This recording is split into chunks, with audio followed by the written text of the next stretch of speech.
Greetings, my dear friends. This is Dreamweaver Mystics, as always. Before I begin, I want to say something very important. Everything you are about to hear is only my thoughts and guesses. I do not claim that genetic memory exists in the form mystics describe it. I do not claim that we remember other people's lives. I am simply looking at strange coincidences, unexplained fears, talents that come from nowhere, and trying to understand, what if our memory is deeper than we think? Today I want to talk about something that sits at the border between science and mysticism, about genetic memory, about the possibility that we remember not only what we have experienced ourselves, but also what our ancestors experienced. And not only ancestors, perhaps we remember what other forms of life experienced, or even what happened to the soul before it uploaded into this body. Have you ever been afraid of something for no reason? Not because you had a bad experience, not because you know it is dangerous, just because. You are afraid of heights, though you have never fallen.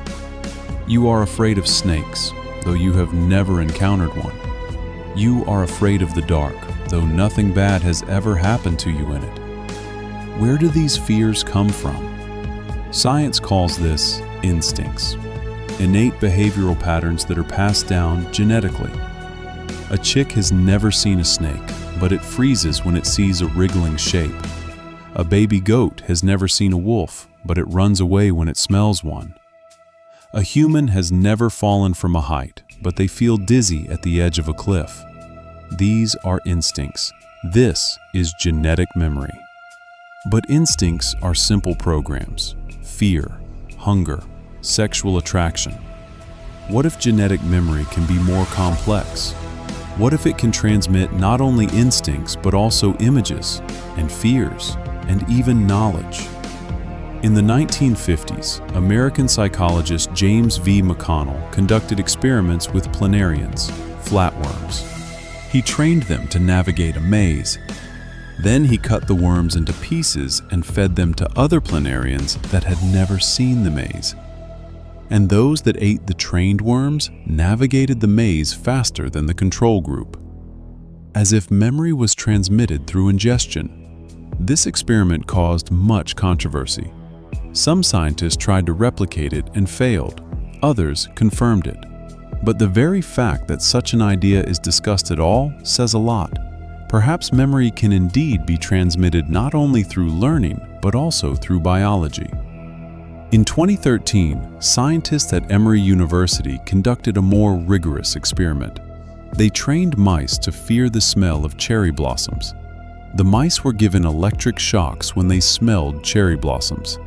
After some time, the mice began to fear the smell even without the shock. Then these mice had offspring. The offspring had never encountered the smell of cherry blossoms. They had never received electric shocks. But they feared the smell of cherry blossoms from birth. They reacted to it the same way their parents did. The scientists examined the DNA. They found changes in the genes responsible for smell. Genes were turned on or off depending on the parents' experience. This is called epigenetics. It is not a change in the DNA code itself, but a change in which genes are active, and these changes can be passed down to offspring. This is scientific proof that the memory of fear can be passed down genetically, at least in mice. What about humans? There are examples in humans too. Children of war veterans who never fought often suffer from the same nightmares as their fathers. Children of Holocaust survivors have elevated levels of cortisol, the stress hormone. They did not experience the horrors of the concentration camps, but their bodies remember. This does not mean they remember specific events, but they remember fear. They remember tension. They remember that the world can be dangerous. What if this memory goes deeper? What if it goes not only from father to son, but from species to species? What if we, humans, carry within us the memory of millions of years of evolution? of predators that hunted us, of famines that wiped out tribes, of diseases for which there were no cures. Our fear of snakes is perhaps a memory of how our primate ancestors died from their bites. Our fear of heights is a memory of how our ancestors fell from trees. Our fear of the dark is a memory of how predators waited for us in the darkness. These fears are not necessary for modern humans, but they exist. They live within us. They awaken at inconvenient moments. They make us flinch at things that pose no danger. But if genetic memory can transmit fears, can it transmit something else? Can it transmit talents? Can a child be born with perfect pitch, even though no one in the family played an instrument? Can a child be born with mathematical abilities, even though his parents work with their hands? Usually, we explain this by genetics. But what is genetics? It is a set of instructions for building proteins. How can genes affect the ability to solve integrals? They cannot, but they can affect the structure of the brain, the speed of neural connections, the level of dopamine, and that can affect abilities. But there are other examples, more mysterious. Children who know languages they never learned. Children who remember places they have never been. Children who talk about past lives. There are many such stories, too many to ignore. Researcher Ian Stevenson from the University of Virginia collected thousands of cases of supposed past life memories in children. He verified them, found confirmations, published them in scientific journals. His work did not become mainstream, but it exists, and it is hard to ignore. What if genetic memory is not only a memory of ancestors, but also a memory of past lives?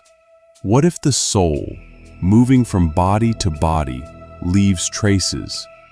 What if those traces are recorded in DNA, or in something else that we cannot yet measure? I do not know, but I ask the question. In Hinduism and Buddhism, there is the concept of Samskaras. These are imprints of past actions that are stored in the subconscious and influence the current life. You fear something not because something happened to you, but because something happened to you in a past life. You are talented at something not because you learned it, but because you have done it before.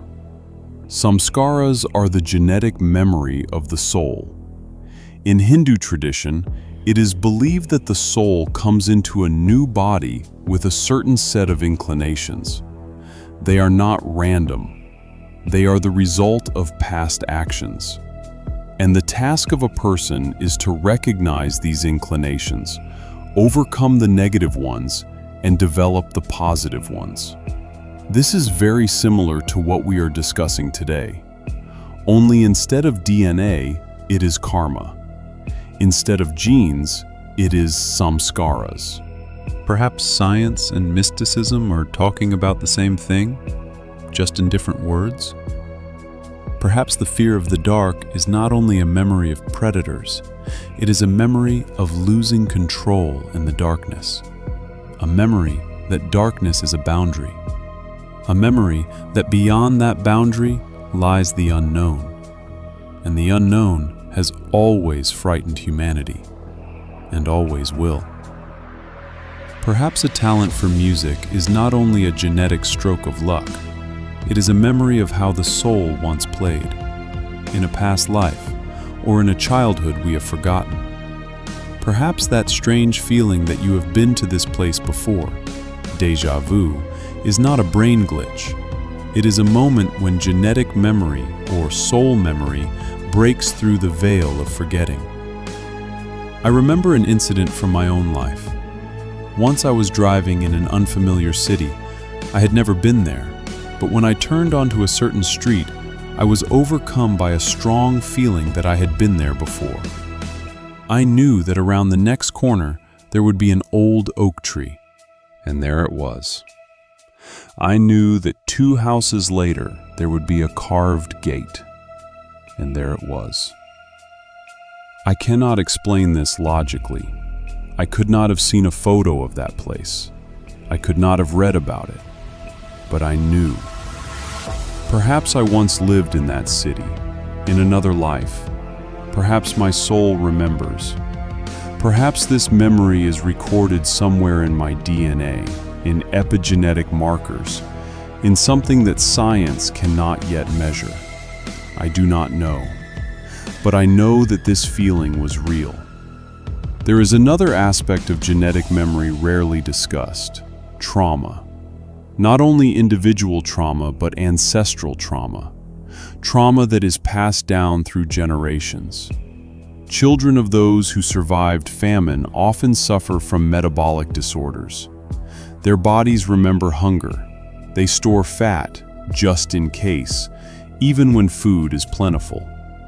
Children of those who survived war often suffer from anxiety disorders. Their nervous systems are tuned to danger, even when the world is peaceful. What if this trauma can be even deeper? What if we remember not only the lives of our parents, but also the lives of distant ancestors?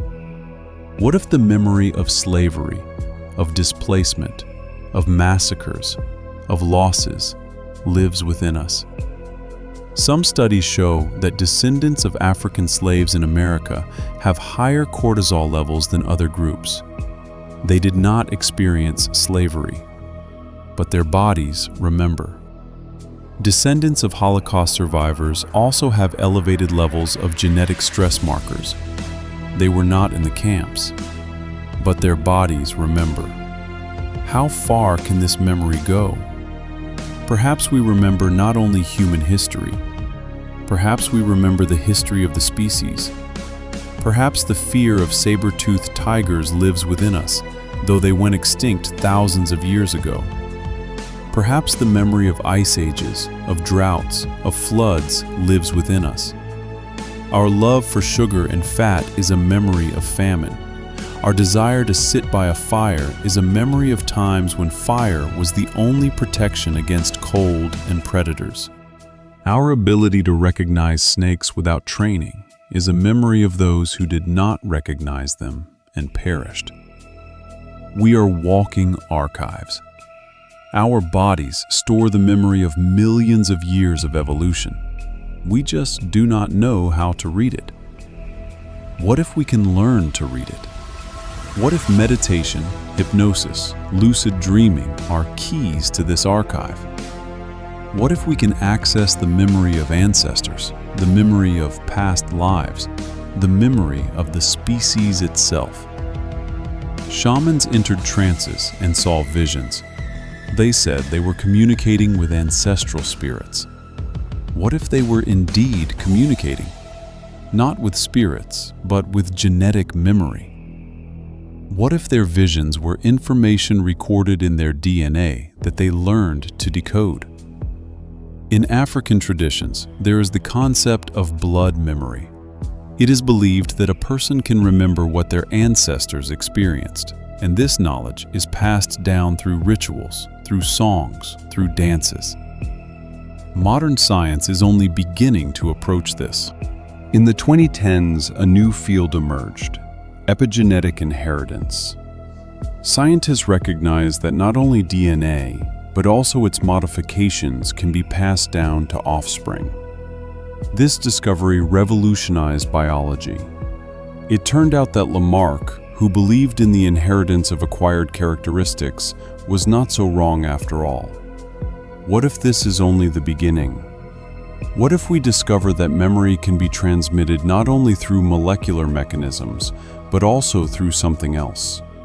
Through fields, through information, through what we call the soul? I do not know. But I know that the topic of genetic memory is only beginning to unfold. And now I return to you, my listeners. Do you have stories?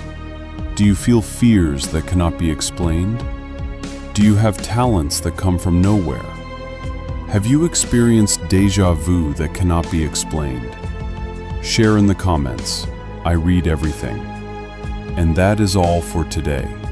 This was Dreamweaver Mystics. Do not forget to subscribe to the channel if you have not already, and hit the notification bell so you do not miss new videos. And remember, you are not only your body, you are not only your memory, you are also the memory of those who came before you, and of those who will come after.